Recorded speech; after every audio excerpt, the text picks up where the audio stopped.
All right, hey, welcome back, everyone. We are here with another episode, and we are continuing our deep dive into Matthew chapter 24. We are talking about eschatology, the end times, all that fun stuff.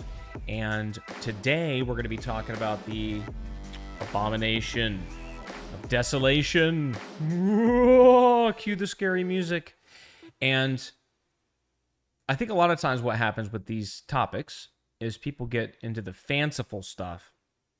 Then when they hear somebody like me break down things out of the Bible, it gets like, oh, that's all it means. It's not like creepy, scary, futuristic, something to, keep my kids scared and prayed up, so they lose interest, or they'll dismiss it like, oh, that can't possibly be right, because I've got this, colorful, very well marketed fiction book, or somebody is supposedly expose on the Bible, but doesn't really use a whole lot of Bible, that tells me the Abomination of Desolation is somebody living in the Middle East right now that's going to, rise up and sit on the throne in a temple, and there's no temple right now, so that means there must be a temple being built, like all this stuff.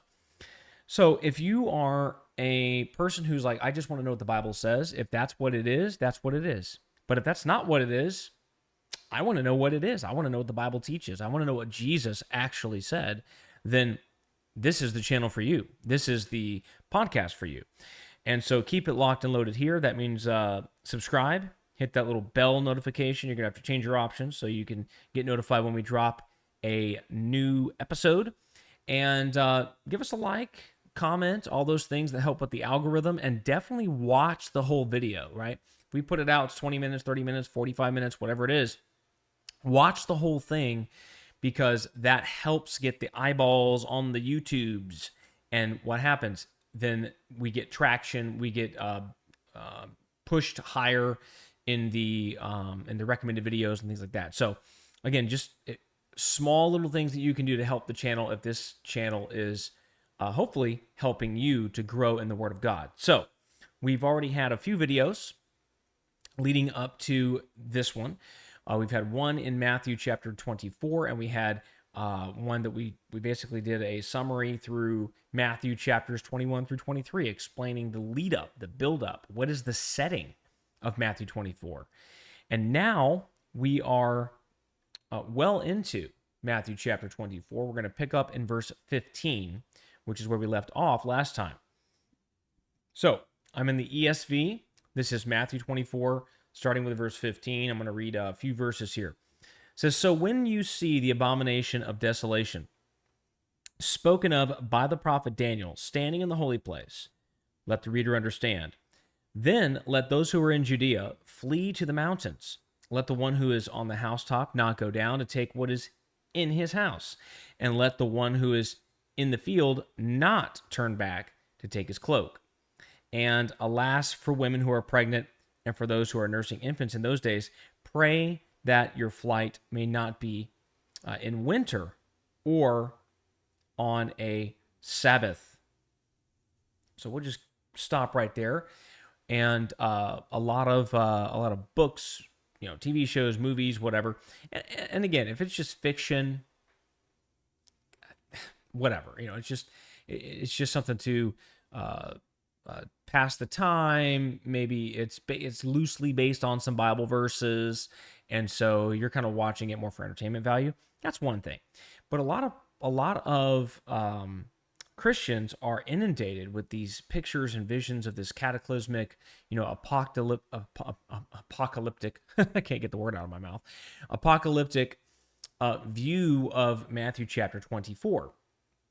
But I want to slow down and look at Matthew chapter 24 based on what Jesus actually says in the chapter. Now, remember, I've already mentioned Matthew, Mark, and Luke all record very similar settings here. And so you can go and look at Mark chapter 13, Luke chapter 20, and see some of these same things. So Luke chapter 21, my apologies. So we're going to go and read this same scenario in Luke chapter 21. We're going to start at verse 20. So we have Matthew's account. Now we're going to read Luke's account of the same exact thing here. Luke 21:20 says, "But when you see Jerusalem surrounded by armies, then know that its desolation has come near. Then let those who are in Judea flee to the mountains. Let those who are inside the city depart. Let not those who are out in the country enter it, for these are days of vengeance to fulfill all that is written. Alas, for women who are pregnant, for those who are nursing infants in those days, for there will be great distress upon the earth and wrath against this people." So he records the same thing. You see the same language. Don't get out of the city, get out of here, flee to the mountains. If you're already out in the field, don't worry about coming back. It's going to be kind of tough for pregnant ladies or nursing moms during that time. Hopefully it's not on a Sabbath. All this kind of stuff. But look what Luke said. Luke said, when you see Jerusalem surrounded by armies, then you know its desolation is near. The way Matthew describes it, he says when you see the abomination of desolation, or that causes desolation. Again, Luke's account takes some of the mystery out of it. They're both correct. They're both saying the same thing. But Matthew, the way he worded it, the way it's worded in Matthew 24, leaves open the possibility of, the abomination of desolation. Who is this, single figure that we might be talking about here? It leaves open a little bit more of that mystery. And I think that's what people latch onto. Whereas, again, describing the exact same thing, you see Luke explaining, hey, desolation is near because there's these armies that have surrounded Jerusalem. And historically, we know, I'm going to go history first and go back to the Bible here. I'll go history that's not necessarily recorded directly in the Bible, and then we'll go back to the history of the Bible. Right? The Bible is just as much a great work of history and antiquity as any of these other, Tacitus or Josephus. There's a lot of, again, if you didn't even believe the Bible was a spiritual book, you didn't even believe in God, you could go to the Bible, and there's a lot of great history in there, and places where you can find archaeology, like where to look for things and stuff like that. There's all kinds of great stuff like that in the Bible. And of course, Matthew, Mark, Luke, and John are great sources of history of things going on at that time and things that Jesus said and taught, even if you just look at him as a good moral teacher and not as the Son of God. But let's look at historically of course, we know in 70 AD, right, time frame, you've got Titus comes, he surrounds the city, and by that time, the Christians, to go back, we know the Christians remembered what Jesus said, right? The Christians believed Jesus being the prophet that he was, right? Jesus Christ, he prophesied what was going to happen. And he told them, when you see these things happening, when you see this happen, flee, get out of here. And the Christians fled to a place called Pella. They got out of there. Historically. And so the Christians were saved from the destruction that came in 70 AD, where, the Roman army came in and absolutely just decimated, right? They laid it desolate. Jerusalem, the temple, all of it. And so they believed the prophetic words. They didn't think, oh, this is, 2,000 years, 10,000 years, whatever in the future. So they said, hey, no, this is what he was talking about. But let's look at the language again in Matthew chapter 24, because Matthew 24 is where we're actually focusing and studying. The first verse we read, verse 15 says, when you see the abomination of desolation. Again, we're looking at time text, we're looking at audience relevance.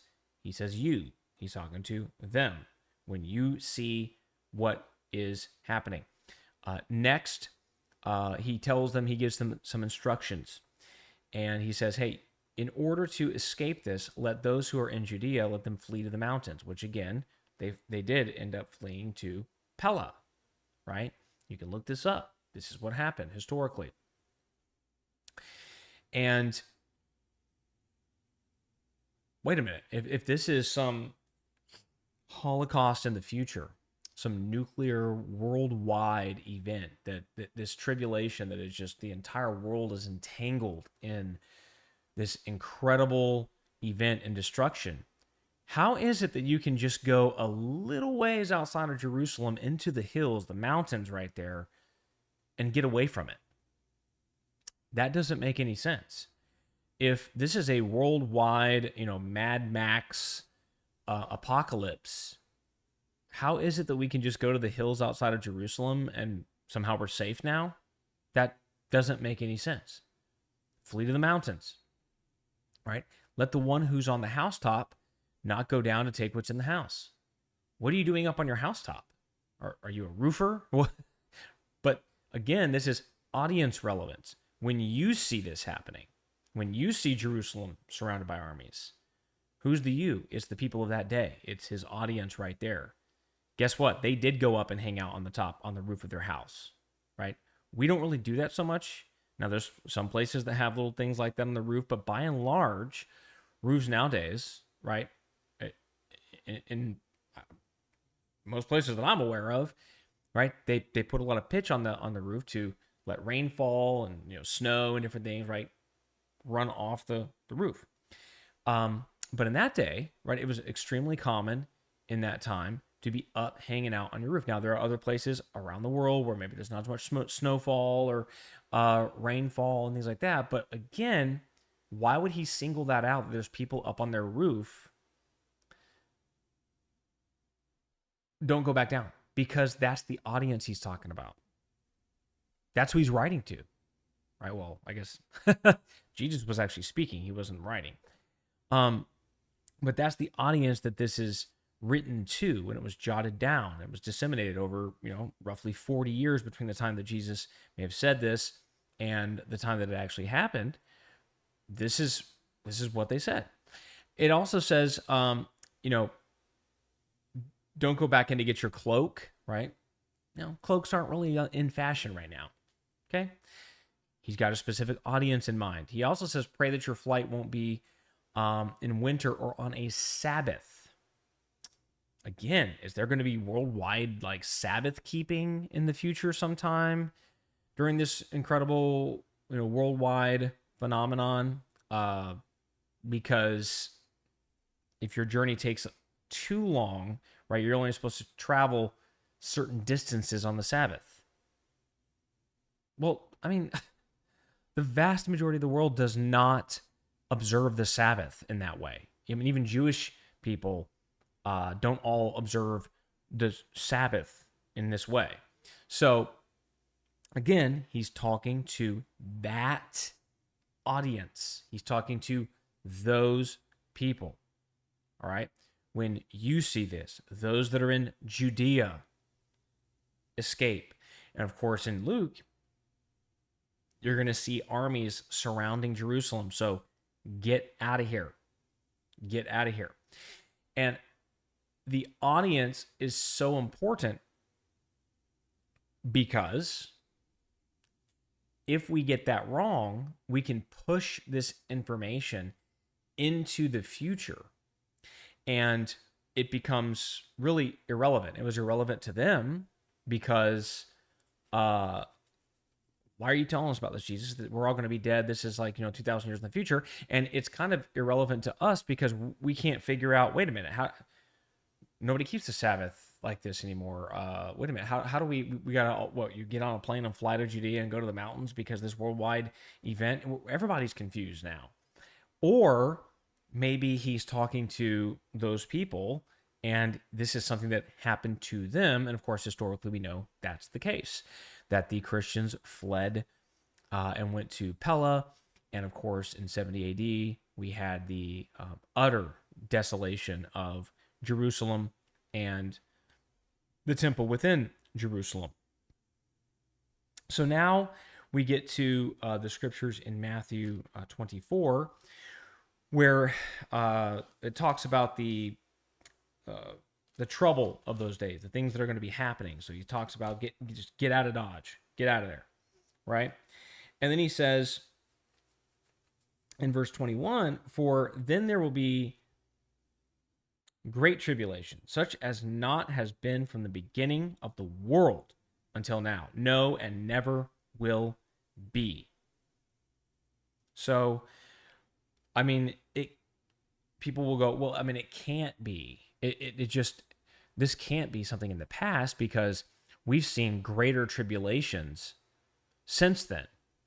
Well, the first thing to note is that in God's mind, the way God is viewing this is not just by like body count necessarily. It's what is going on, what is transpiring here, right? The old order that has been in place for millennia is coming to an end. The temple destroyed, like for good, not one stone upon another. Remember the context. Matthew 21 through 23. He's been building this. It's a big deal. It's a huge deal. It's a cataclysmic deal. It is a world-changing deal. And so that's why the language is used, because of the importance and significance of this cataclysmic covenantal change from the temple, the sacrifices, the Levitical priesthood into God establishing sort of once and for all that age is over. And of course, last time we talked about, they asked him about the end of the age, and that age of or aeon, right, time period of the temple and the animal sacrifices and all that, it's over now. But it had been there for a very long time. This is a cataclysmic thing, and all throughout the scriptures, we see that God uses prophetic language of things like exaggeration, hyperbole, to explain things going on. Let me give some examples. Jeremiah chapter 30, verse 7 says, alas, that day is so great, there is none like it. It is a time of distress for Jacob, yet he should be saved out of it, right? Talking about things that are already in the past. You can go read the book of Jeremiah. You can see the conquest of Jerusalem by Babylon. It was multi-phased, right? They came in, took some people, came in, took the rest of the folks, basically left the poor and some people there. But I mean, it was huge. It was a major thing. That day is so great, there is none like it. Well, I mean, but there were others like it, right? There were others like it not that far in the future from when Jeremiah said this, right? So Daniel chapter 9, verses 12 and 13. He has confirmed his words, which he spoke against us and against our rulers who ruled us, by bringing upon us a great calamity. For under the whole heaven, there has not been done anything like what's been done against Jerusalem. As it's written in the law of Moses, all this calamity has come upon us, yet we have not entered the favor of the Lord our God, entreated the favor of the Lord our God, turning from our iniquities and gaining insight by your truth. Now, there's never been anything ever like this that's ever happened ever. I mean, you had the slavery in Egypt. You had Samaria get taken away, wiped out by the Assyrians. What? Let's go a little further. 2 Kings 18 and 5, talking about Hezekiah. He trusted in the Lord, the God of Israel, so that there was none like him among all the kings of Judah after him, nor among those who were before him. So there was none like him before or after. Talking about Hezekiah.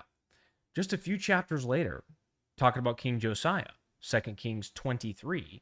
It says, before him, there was no king like him, who turned to the Lord with all his heart and with all his soul and with all his might, according to the law of Moses, nor did any like him arise after him. Well, for Hezekiah, it says that, and yet Josiah was after him. For Josiah, it says that, and yet Hezekiah was before him. But what about David? What about Solomon, right? These, again, it's poetic, prophetic language.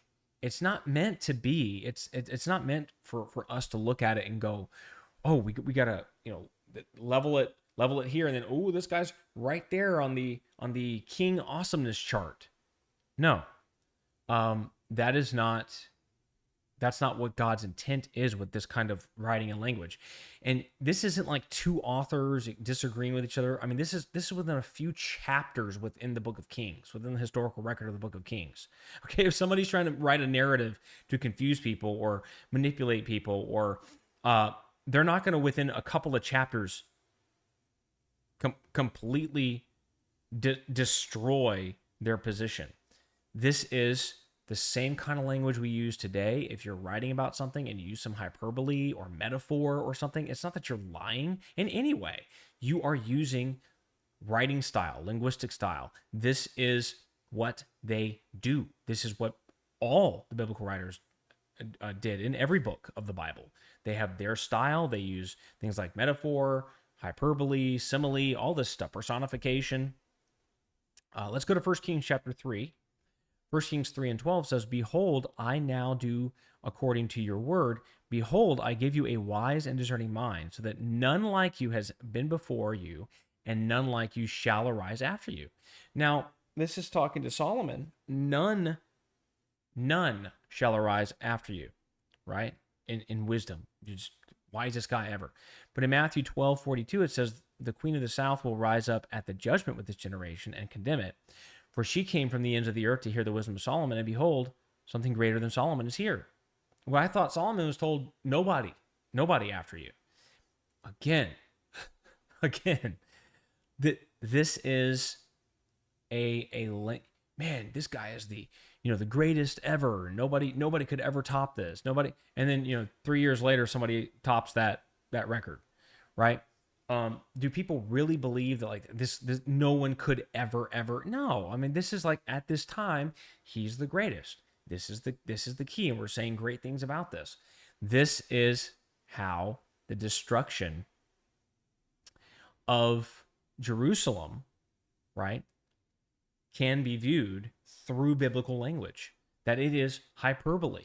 Now, again, in one sense, you can look at it and say, well, I mean, it could be that it actually is the greatest of great tribulations because of what's going on, the underlying. Not that the body count's any higher, okay? Because people will say, well, the Holocaust with Germany in World War II, there were millions of Jews, and I've seen estimates where I think up to like 800,000, a million Jews were killed at the time of the the full kind of war with the Jews and destruction of Jerusalem and all that. Again, population-wise.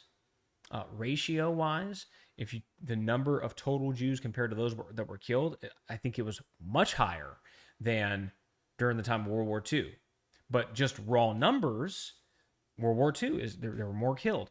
So how are you measuring that? Again, that's us going backwards and trying to use numerical values to measure this. That's not the way you do biblical language. You do biblical language by what the Bible means. And here are two possibilities. One is the greatness is it's a hyperbole. God does not mean for it to mean to say that there could never ever in the future ever be anything where the body count is higher. That he does not say that. He doesn't say anything about body count. Second, it could very well mean the greatness of that tribulation is due to the significance.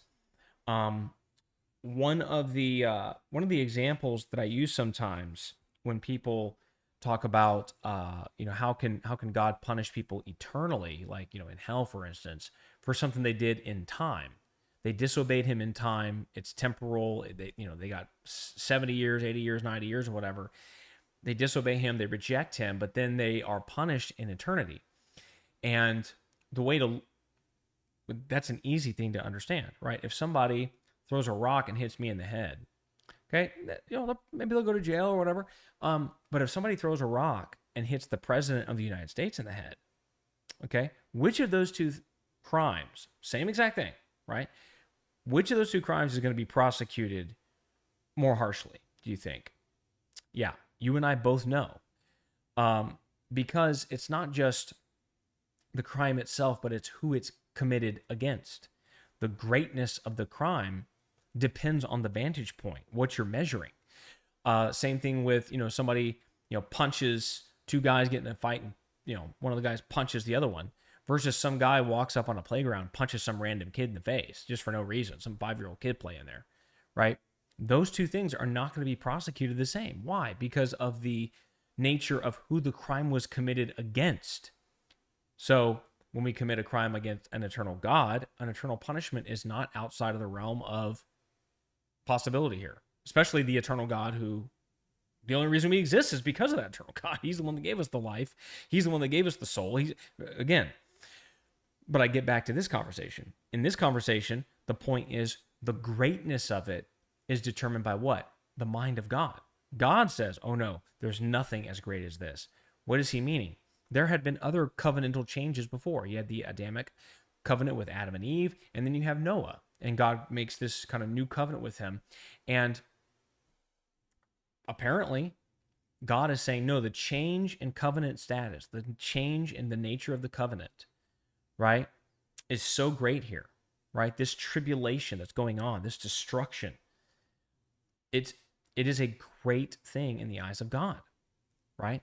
So that's how God thinks. God doesn't look at things the same as you and me. Oh, well, there's 1,000 people killed here and 1,001 here, so clearly that's worse. Not necessarily. It depends on how you're measuring it. So what is my point? My point is people cannot point to, well, this says that there will never be such a great tribulation, or there hasn't been such a great tribulation, or whatever, and therefore it must be something in the future because worse things have happened since the destruction of Jerusalem in 70 AD. That's not how you measure things. That's not how you do biblical exegesis, looking and studying the Word of God. You don't say, well, I'm going to measure it like this, and therefore I'm going to interpret the Bible like this. Let the Bible interpret itself. Just those two interpretations right there give you two, perfectly legitimate good reasons why this is not contradictory. And I say contradictory because Jesus just said who the audience of this tribulation is going to be. It's going to be you guys in that generation. It's going to be people who are hanging out on their housetops, who hopefully don't have to travel on the Sabbath, who are in Judea, who just need to flee to the mountains. And then he talks about how great the tribulation is going to be. He means for them, all right? He means for them. And maybe a third, just dawned on me, a third way to look at that is, the tribulation is the greatest that they went through. Okay, again, another way to look at it.